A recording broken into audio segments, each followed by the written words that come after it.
আসসালামু আলাইকুম শিক্ষার্থী বন্ধুরা, এসএসসি 2024 রেজাল্ট কিভাবে দেখবেন মোবাইলের মাধ্যমে। তো আমরা এই ভিডিওর মাধ্যমে মোবাইলের মাধ্যমে কিভাবে রেজাল্ট দেখবেন সেই নিয়ে আলোচনা করব। প্রথমে যে কোনো একটি ইন্টারনেট ব্রাউজারে যাবেন, ধরেন আমি গুগলে যাচ্ছি, এখানে গিয়ে সার্চ করবেন এসএসসি রেজাল্ট, RESULT রেজাল্ট লেখার পর সার্চ করবেন আপনার এসএসসি রেজাল্ট 2024 অথবা এসএসসি রেজাল্ট দিলেও আসবে। তো সার্চ করার পর একটু নিচে যাবেন, নিচে যাওয়ার পর এই যারা আমরা বোর্ডের ওয়েবসাইটটি দেখতে পাচ্ছি, তো এখানে দেওয়া আছে www.educationboardresult.gov.bd। এই ওয়েবসাইটে আপনারা প্রবেশ করবেন। তো ওয়েবসাইটে ক্লিক করার সাথে সাথেই এসে যাবে আপনাদের রেজাল্ট দেখার যে প্রসেস সেখানে। তো এইখানে আপনারা দেখতে পাচ্ছেন এক্সামিনেশন, এখানে এইচএসসি দেওয়া থাকে অটো। তো আপনারা নিচে এসএসসি দাখিল এইটা দিবেন, অথবা এইচএসসি ভোকেশনাল যারা ভোকেশনাল, এসএসসি দাখিল এখানে ক্লিক করবেন।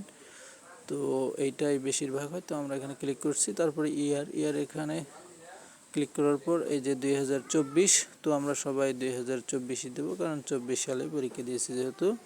তো নিচে দেওয়া আছে বোর্ড, যার যেটা বোর্ড সেইটা দিয়ে নেবেন। তো আমি একটি র্যান্ডম যে কোনো একটি বোর্ড দিয়ে নিচ্ছি। তারপরে রোল নম্বর, আপনাদের কাঙ্ক্ষিত রোল নম্বরটি এখানে বসাবেন। তো ধরেন আমি একটি রোল নম্বর বসালাম। রেজিস্ট্রেশন নাম্বার, এখানে আপনাদের কাঙ্ক্ষিত রেজিস্ট্রেশন নাম্বারটি বসাবেন ভালোভাবে দেখে। তারপরে এখানে একটি ম্যাথ থাকবে, তো এক একজনের এখানে এক এক রকমের ম্যাথ থাকবে, তো এটা সহজ খুব, আপনারা দেখে নেবেন। এখানে যোগফলটি নামাবেন, তারপরে সাবমিট করবেন। সাবমিটে ক্লিক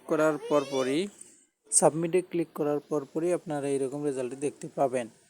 তো আপনাদেরকে আবারও বলে দিচ্ছি, এসএসসি রেজাল্ট দেখার জন্য গুগলে যে কোনো জায়গায় এসএসসি রেজাল্ট লিখে সার্চ করবেন। তো এইখানে আসার পর আপনারা যথাসম্ভব ফর্মটি ফিল আপ করবেন। ফর্মটি ফিল আপ করার ক্ষেত্রে অবশ্যই দেখে দেখে ফিল আপ করবেন অ্যাডমিট কার্ড, কারণ এখানে রোল রেজিস্ট্রেশন ভুল হলে রেজাল্ট আসবে না। আবার এসএসসি রেজাল্ট যেদিন দেবে সেদিন অনেক বিভিন্ন কারণে এই ওয়েবসাইটটি জাম থাকবে, অনেক সময় ঢুকতে পারবেন না। তো বারবার ট্রাই করবেন, হতাশ হবেন না। তো এখানে দেখে শুনে ফর্ম ফিল আপ করার পর এবং সার্ভার অনেক সময় জাম থাকার পরেও চেষ্টা করে যাবেন, তো এক সময় দেখতে পাবেন রেজাল্ট। এইরকম ভিডিও পেতে চাইলে চ্যানেলটি সাবস্ক্রাইব করে পাশে থাকুন। ধন্যবাদ।